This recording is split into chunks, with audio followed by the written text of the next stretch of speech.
सबसे पहले जो पोर्ट्रेट देख रहे हैं ऑयल में है, किसी में वाटर कलर्स में किए गए हैं, किसी में टेक्सचर के ऊपर काम किया गया है, किसी के ऊपर डिटेलिंग में काम किया गया है। लेकिन इसके पीछे की जो स्टोरी है वो मैं आज आपको बताऊँगा। हेलो फ्रेंड्स, मैं हूँ अर्जुन। आज हम करेंगे बेसिक टू एडवांस। जो मैंने चीज़ें बताई हैं उसके बारे में हम बात करेंगे स्टेप बाय स्टेप। पहले हमने फेस को समझना है, जैसे सर्कल बना लिया, उसके बाद हमने शेप ले लेनी है इस तरीके से। तो इसी तरीके से एक फॉर्म बन जाती है। तो ये एक पोर्ट्रेट का बेसिक है बिल्कुल, जहाँ से आपने स्टार्ट करना है। तो मुझे बहुत सारे मैसेजेस आते हैं कि हम स्टार्टिंग कहाँ से करें पोर्ट्रेट की। तो ये है स्टार्टिंग। जैसे फिर से आपने ट्राई करना है, एक सर्कल लेना है, इसी फॉर्म को लेके मैं आपको बताऊंगा कि इसमें फीचर्स कैसे ऐड करते हैं। ध्यान से देखने वाली चीज़ है। यहाँ पे देखो, वही शेप हमने थोड़ी सी अलग तरीके से बनाई है। हल्का सा उसमें मूवमेंट लेके आए हैं कि पोर्ट्रेट किस तरीके से इसमें ऐड करना है, ठीक है। नेक जो होती है हल्की सी बैक साइड होती है, पीछे की तरफ होती है, बिल्कुल स्ट्रेट नहीं होती। और इसकी शेप हेड की किसी भी तरीके से हो सकती है। मैं हर किसी की सिमिलर नहीं बनाता, क्योंकि हेयर स्टाइल से चेंज हो जाती है चीज़ें। तो ये देखो, अभी यहाँ से होती है जॉ लाइन, राइट। उसके बाद हमने धीरे धीरे चीज़ों को बदलना होता है, जैसे चिन के नीचे शेडो। उसके बाद हम ये जो सेंटर से लाइन लगाई थी, आगे 2 लाइनें खींचनी है सेंटर से लेके, पहली लाइन, यहाँ से दूसरी, ठीक है। यानी कि आपको सीधा-सा आइडिया होना चाहिए कि साइड पे या फ्रंट पे किसी भी तरीके से देखते हैं तो फेस को 3 पार्ट में डिवाइड करते हैं। ऊपर वाले पार्ट में फोरहेड बनता है, सेंटर में नोज़ बन जाता है, नीचे वाले पॉइंट में हमारा बनता है लिप्स और चिन ऐड हो जाती है, ठीक है। तो इसी तरीके से हमने देखना है सिंपल। अगर हम साइड पे किसी का फेस देखते हैं तो सिंपल सी ऑब्जर्वेशन है कि नोज़ बाहर वाली साइड बनेगा इस लाइन से। ये लाइन एक बाउंड्री लाइन ऐसी नहीं है कि इससे बाहर या अंदर कोई चीज़ें हम एडजस्ट नहीं कर पा रहे। कई बार स्टूडेंट गलती करते हैं कि नोज़ को अंदर ही एडजस्ट करते हैं, लेकिन ये बाहर की तरफ होगा, इसको ध्यान से देखना है। नीचे वाला पॉइंट देखो, लिप्स की शेप कोई भी हो सकती है, किसी की शार्प होती है, किसी के ब्रॉड होते हैं लिप्स, बहुत तरह की आपने शेप देखी होंगी। लेकिन यहाँ पे एक सिंपल सा आइडिया लेना है कि लिप्स बनाने हैं, और नोज़ से जो लिप्स का एरिया है वो कम स्पेस का होता है, और चिन वाला जो एरिया होता है हल्का सा ज़्यादा होता है, यानी कि सेंटर से थोड़ा सा ऊपर बनते हैं लिप्स। और यहाँ पे देखो, इसके 2 पार्ट करने हैं। जो ये वाला एरिया है, आगे वाले पार्ट में आई बन जाती है। तो आईज़ की शेप आपने देखनी है अलग-अलग, बहुत तरीके से मैंने बताया भी, बहुत सारी वीडियो आपको मिल जाएँगी। लेकिन यहाँ पे साइड पोज़ है तो साइड वाली आईज़ बनाएँगे, हल्की-सी मोटी आईज़ बना देते हैं थोड़ी कि दिखे, ठीक है। ये देखो, अभी फीचर्स ऐड हो गए हैं, एक लेडी का चेहरा बन गया है। यहाँ पे शेप जो भी है इसको नहीं देख रहे, सिर्फ मैं समझाने के लिए ये रेफ़रेंस रखी है। और यहाँ पे देखो, कान बन जाता है। कई बार हमारी आईज़ का और कान का स्पेस बहुत कम हो जाता है या फिर ज़्यादा कर पाते हैं, हमें बाद में पता चलता है। लेकिन जो कान बन रहा है वो सेंटर वाली लाइन से बैक साइड में बन रहा है, ठीक है। इसका ध्यान रखना है। तो ये पहले हम सेंटर लेते हैं, सेंटर से बैक साइड कान बनता है। जो आईज़ का एरिया रहता है उस पार्ट के 2 पार्ट करके हम आईज़ को एक पार्ट में बनाते हैं। तो ये ध्यान में रखने वाली चीज़ें हैं, थोड़ी-सी बेसिक्स हैं। तो अभी देखो, हल्की सी शेप बन गई है। अब अगर हम इस पे हेयर ऐड करते हैं या फिर किसी भी तरीके सा, तो ये फोरहेड से इस तरीके से लाइन बन सकती है।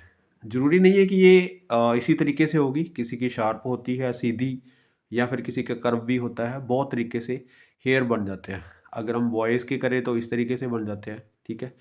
इसको अगर कोई जूड़ा वगैरह कुछ ऐसा कर दिया तो ये गर्ल बन जाएगी, तो इसमें कोई प्रॉब्लम नहीं है, ठीक है। ये थी एक बेसिक सी स्टडी। अब मैं आपको बताता हूँ इस फेस को बना के, जिसमें शेडिंग है, मुझे बहुत ही प्यारी रेफरेंस लगी। इसको बड़े आराम से करने वाला था ये मैं स्केच पहले, लेकिन फिर सोचा कि थोड़ी डेमो करते हैं, तो थोड़ा बोल्ड तरीके से समझते हैं कि किस तरीके से किसी ने काम किया गया। तो इसलिए मैं वीडियो बना रहा हूँ कि कभी भी आप स्केचिंग करते हैं तो सोचो मत ज़्यादा, इसकी स्टडी करो, इसको समझना ज़रूरी है वर्क को। बिना समझे हम कुछ भी बनाएंगे तो नहीं आएगा। हमें समझना, देखो पहले तो फेस का जो बेसिक था वो जान लिया है, फीचर्स कहाँ पे आ रहे हैं वो जाना है। अभी हम उसी एंगल में एक पोर्ट्रेट बना रहे हैं, ठीक है। तो धीरे धीरे चीज़ों को आगे लेके जाना होता है। जैसे अभी बेसिक पॉइंट पहले वही लिया है मैंने, उसके बाद ये हल्की हल्की लाइनें खींच रहा हूँ मैं, कुछ भी नहीं इसमें डिटेलिंग कर रहा। तो उससे क्या होता है, एक शेप बन जाती है। हमारा पोर्ट्रेट कितना बन रहा है, किस एंगल में बन रहा है, कहाँ पे बन रहा है, ये चीज़ें थोड़ी सी मेज़रमेंट में आ जाती हैं आपकी। एक बैलेंस हो जाता है पोर्ट्रेट, ठीक है। उसके बाद हम कोशिश करते हैं कि इसकी जो शेडिंग डिटेलिंग वो करनी होती है, वो मैं आपको स्टेप बाय स्टेप अभी बताता हूँ। जैसे ये देखो, अभी हमें ज़रूरी नहीं है मिलना-गिनना हर बार नहीं होता। हमने पिछली बार जो सीखा है, अभी मैंने आपको बताया है, वही चीज़ें माइंड में लेके चलनी है। अभी हर बार हम वो लाइनें तो नहीं खींचेंगे, हर बार हमें इसकी मेज़रमेंट लेने की ज़रूरत तो नहीं है।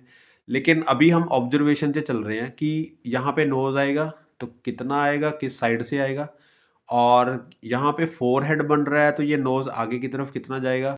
अपनी ऑब्ज़र्वेशन लगानी है यहाँ पे। हर बार कोई बॉक्स मेकिंग, ग्रिड मेकिंग ये सब करना बंद करो जब आप स्टडी कर रहे हैं, ठीक है? एक इरेज़र बिल्कुल भी मत यूज़ करो। अभी मैं ये पोर्ट्रेट करूँगा, हल्का-सा मैं बताऊँगा कि क्या-क्या चीज़ें ध्यान में रखते हैं जो इरेज़र से पीछा छूट जाएगा आपका। अब ये देखो हल्की-सी हमने शेप ले ली, ठीक है? ये हल्का-सा जो मेरा कैमरा है वो टिल्ट है, आपको थोड़ा-सा टेढ़ा-मेढ़ा दिख सकता है, लेकिन मैं आपको लास्ट में दिखाऊँगा कि ये किस तरीके से बन रहा है, ठीक है?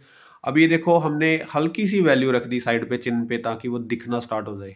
लिप्स की डार्कनेस है यहाँ पे हल्का-सा डार्क है, तो वहाँ पे मैं डार्क कर रहा हूँ। तो सिंपल-सिंपल सी शेडिंग करनी है पहले, कहाँ-कहाँ पे क्या करना है। तो अभी शेप जो है वो ही है, उसमें हमने कुछ भी गड़बड़ नहीं किया। लेकिन शेडिंग के बारे में अब मैं बताऊँगा क्योंकि पहले हमने ड्राइंग सेट कर ली है, तो अभी हल्के-हल्के फीचर्स भी ऐड करेंगे साथ में शेडिंग भी। तो ये देखो हल्की-हल्की शेडिंग करनी है, मैं कुछ भी डार्क नहीं कर रहा हूँ।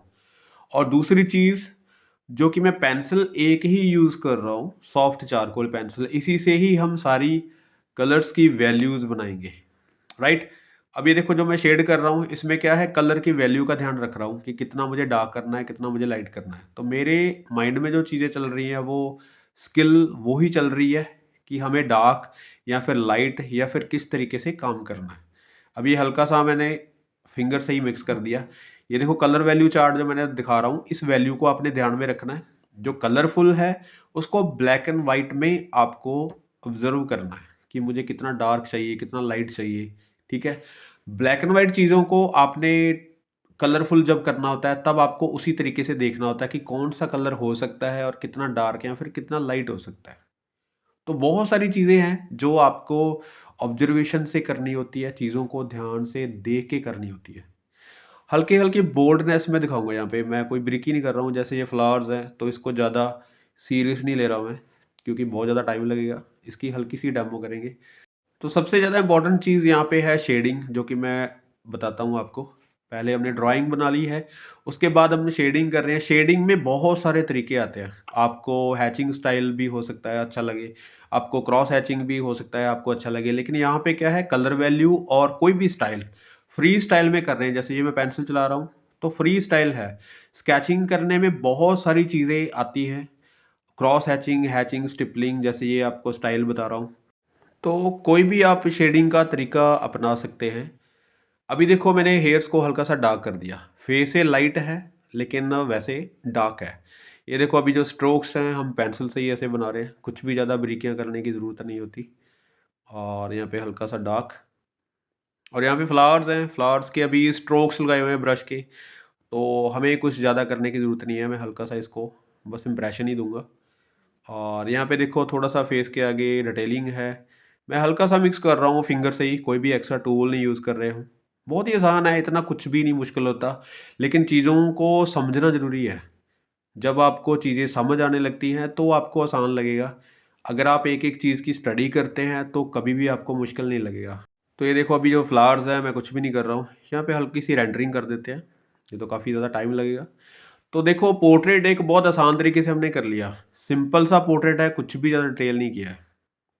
तो आप इस तरीके से काम करें, पहले बेसिक्स करें, उसको आप अच्छे से स्टडी करें, उसके बाद धीरे-धीरे हम डिटेलिंग के ऊपर जाते हैं, ठीक है?